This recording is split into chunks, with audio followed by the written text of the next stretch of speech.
Hey everybody, my name is Newman. Welcome back to my channel, New Inside Art, and today we are going to talk about the ins and outs of interior design. If you're a fan of interior design, you know how quickly trends can come and go. Personally, I don't recommend following solely trends because everything changes all the time and everybody has their own thing going on, to each their own. There is no judgment here on certain things. Like if you're still a fan of carpeted bathrooms or word art like live, love, laugh, it's time to pack it up. Whether you're just looking to remodel or just refresh your home, or even just stay on top of the trends for 2025, this is the video for you, so let's get into it. Okay, so first up we have wood decorative paneling versus wainscoting. So I love wood for all reasons. It's super natural, it's complex, and it's just so many, just so many things you can do with it in interior design. While wood paneling was once a trend, now we're starting to think, you know, okay, we can get it up a bit, because not all wood paneling goes with a home. It has been used for various reasons like insulation, convenience,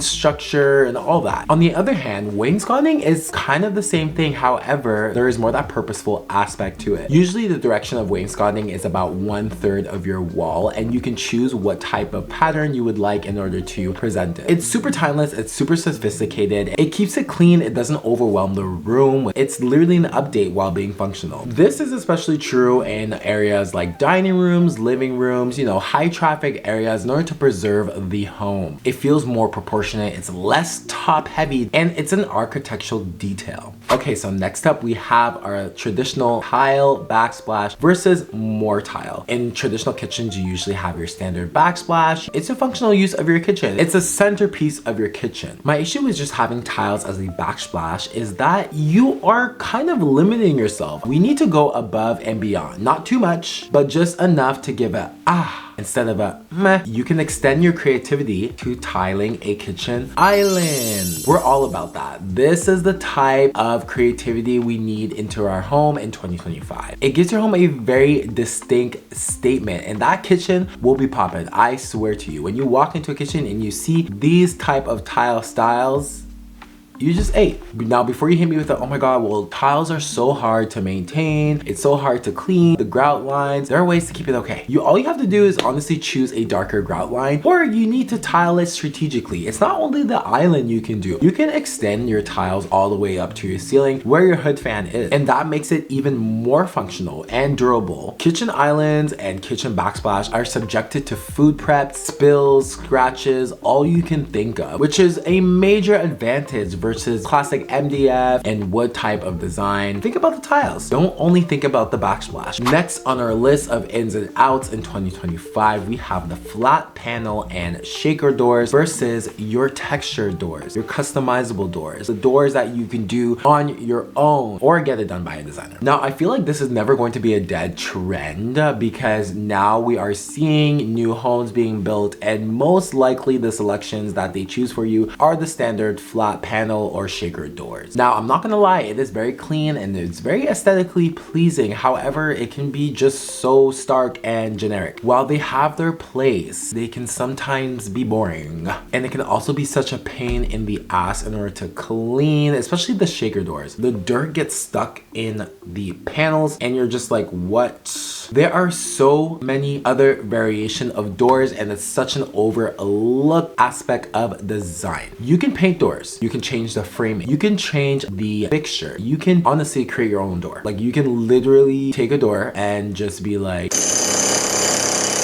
and it's done. Texture finishes can add depth, visual interest, and even a sense of luxury to your cabinet. You can go beyond the flat or plain surfaces, incorporate features that give a kitchen or bathroom more character. I'm not going to bash shaker and flat doors entirely because, you know, they do have their place for a minimalistic feel. It looks fresh, it looks clean, it doesn't give you that overwhelming feeling. However, I feel like it looks better in traditional, classic, or like farmhouse type of style homes. Usually those designs, you know what you get. It's very straightforward, it's very ornate, and it makes it ideal for a clean and no frills aesthetic. Next, we have our outdoor maximalism design versus our open and airy concept. I feel like maximalism has been making its way outside with like bold colors, different types of furniture, and plenty of statement pieces. But I feel like a lot of people got carried away with this trend, and it mostly happened during COVID. Yeah, I was one of them. We just had nothing to do and we just ordered random shit, and I feel like we wanted to just make an oasis of something that felt like you were in public. So you just created this whole environment in your backyard or even your front porch. While it was fun, it was very chaotic, and now it's overwhelming, especially if you're trying to create a serene outdoor escape. For people who don't like maximalism, I know, I feel you. You're thinking of grandma's house, you're thinking of auntie's house, tons of lucky cats and Buddha statues all over. But I'm here to say, let's not go that route, guys. In 2025, let's open up the space, let's breathe, take it in, and enjoy what's already outside instead of filling it up with random crap. Open concept layouts with plenty of breathing room create a sense of calm and connection with nature, which is all what we crave in outdoor retreats anyways. I don't know why people are trying to literally suffocate themselves outside. Like, we already are suffocated inside. Open, airy outdoor home designs is seen more as practical and desirable option compared to maximizing enclosed or compartmentalizing spaces.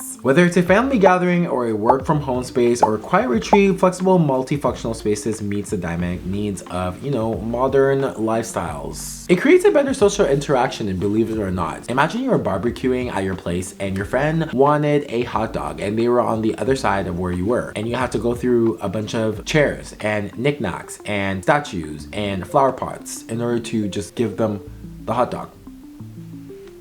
You might drop it on the way.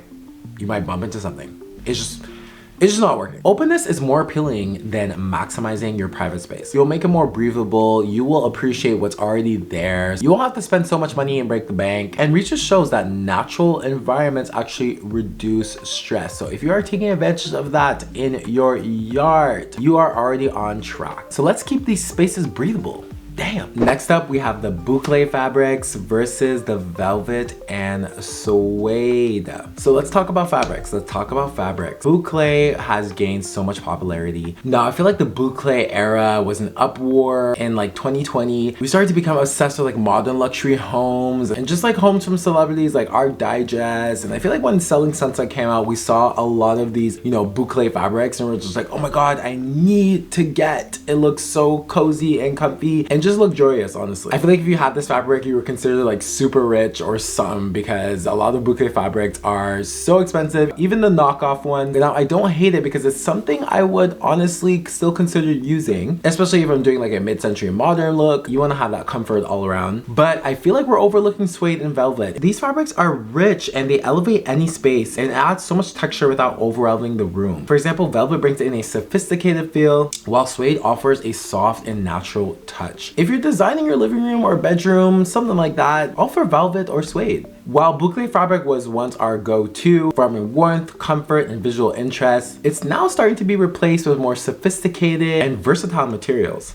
So our last subject we're going to talk about today is the Blobjects versus your sleek line and wood elements. Blobjects, those round, soft materials that don't really have a sharp edge to them. It's just like a figure. They had their moment. They had their moment in the design world of 2024, 2023, 2022. A lot of, the 2020s, but right now, let's focus on the wood elements and sleek line. Let's give that architectural look. Natural materials like wood, clean structure, furniture with straight lines, simple silhouettes creates a more timeless and refined look.